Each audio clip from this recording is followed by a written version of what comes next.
Hello and welcome to all you Capricorns. Welcome for your monthly horoscope for April 2019, and this is a general horoscope, so certainly not tailor-made. And if you really want a tailor-made reading, just get in touch. Let's have a look at what is happening for you. Is it an important month? Not that much for the Capricorns. And they probably say, whew, it doesn't always have to be life-changing, does it? Okay, so this is a month that for most Capricorns, it could be a bit more easygoing.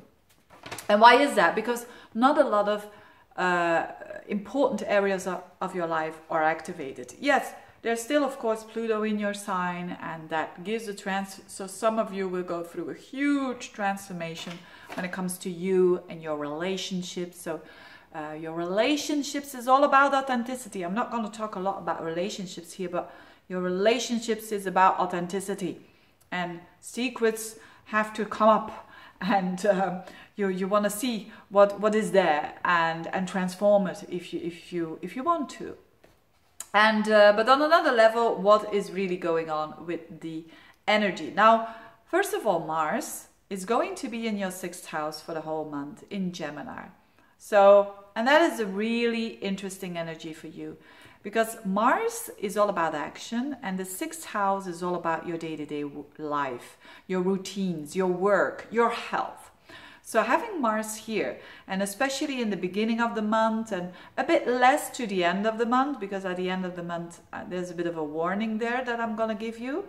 But for the whole month, if you want to be a bit more active when it comes to work or working on your health, it's one of these things or both, it really is a time to start, for instance, a new, doing exercises or doing something for your health, but being very active with it. This is the month to start it.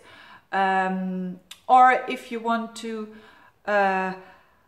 do more work, you will have more energy with Mars in your 6th house to battle problems, to battle issues, because the 6th house is the house of issues and problems and enemies and at work. I mean, on a negative level, it could mean that someone is really bothering you at work. It could mean that probably a male person, because it's Mars, or someone who has a lot of Mars energy.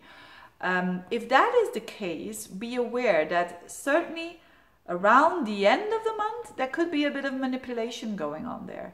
Why? Because Mars will make an aspect with Neptune and with Jupiter. So it could be going a bit over the top. If that is the case, make sure you have facts and figures. I mean, if someone is trying to manipulate you,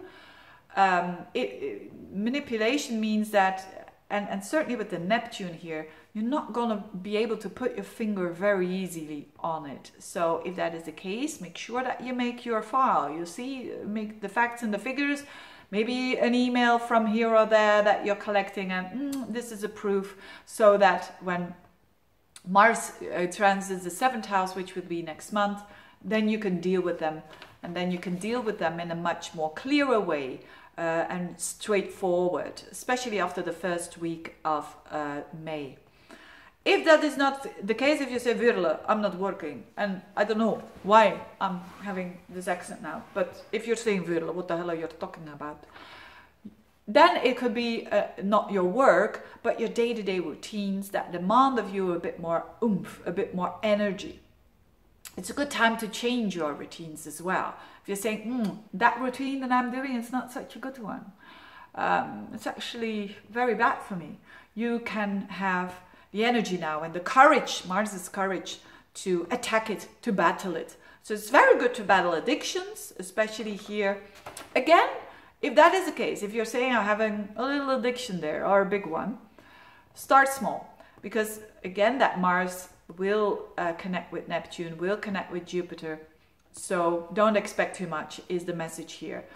Do little things, because when you're going to expect too much, you're going to get disappointed very, very easily, and you won't have that patience. So yeah, that could be Mars in the 6th house. To change a habit is fantastic.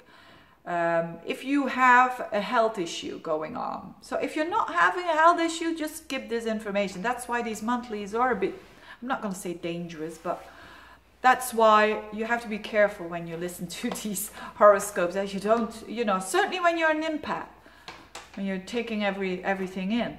But if you're having a health issue, this Mars in the sixth house could help you to battle it and to have more energy to fight it, so to speak. This is the energy when Mars is in the sixth house.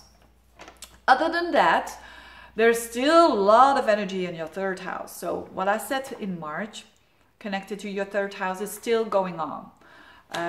Mercury is still there.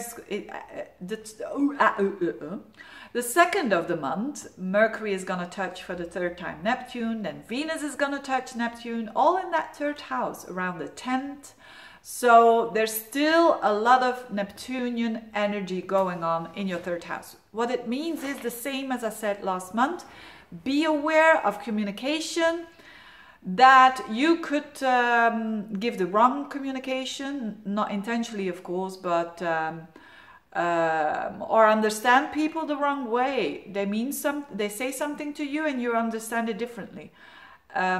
The awareness is everything. Well, it's not everything. It's half of it. Let's put it that way. Or it's a big part of it. Let's put it that way. Because being aware of that will give you the ability to adjust it better. So still when it comes to emails, communication, writing, every time you write and you speak, think twice. You're Capricorns. Normally you know what you're doing.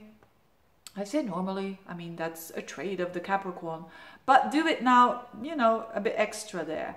Again, when you are receiving information and you're saying, that's a bit odd, just give it a bit of time there, because now you are a bit more prone to misunderstand things, basically.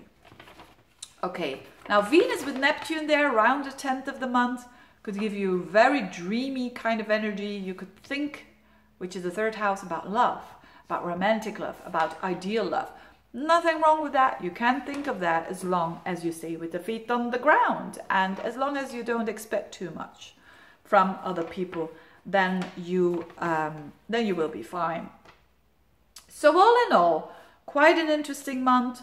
Not the most difficult month for you, dear Capricorns, as there is not really something happening with the cardinal signs, except of course Saturn in your sign, and except of course, maybe I'm going to mention here, Saturn is in April around 19 to 20 degrees. So the ones of you who have planets in Capricorn, an ascendant, the moon or a sun around those degrees, will feel this Saturn energy.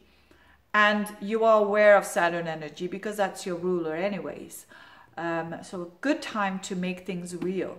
Good time to materialize your dreams and to make it work by concisely, consistently repeating the things that you need to do, especially when it comes to work. But also, it can be a time for you, for those of you Capricorns who have difficulty with saying no to other people, this could be a time where you have no problem with doing that. So, because that's boundaries, Saturn is boundaries, and when Saturn is in your first house, it's not only for those Capricorns, by the way, that I just mentioned, but in general, you can become a bit more stricter and a bit more putting your back, protective towards yourself. That's not a bad thing at all, especially when you have that character of being a bit too open. Having said that, I wish a very good month for you, dear Capricorns. Thank you for listening, and see you next month. Bye-bye.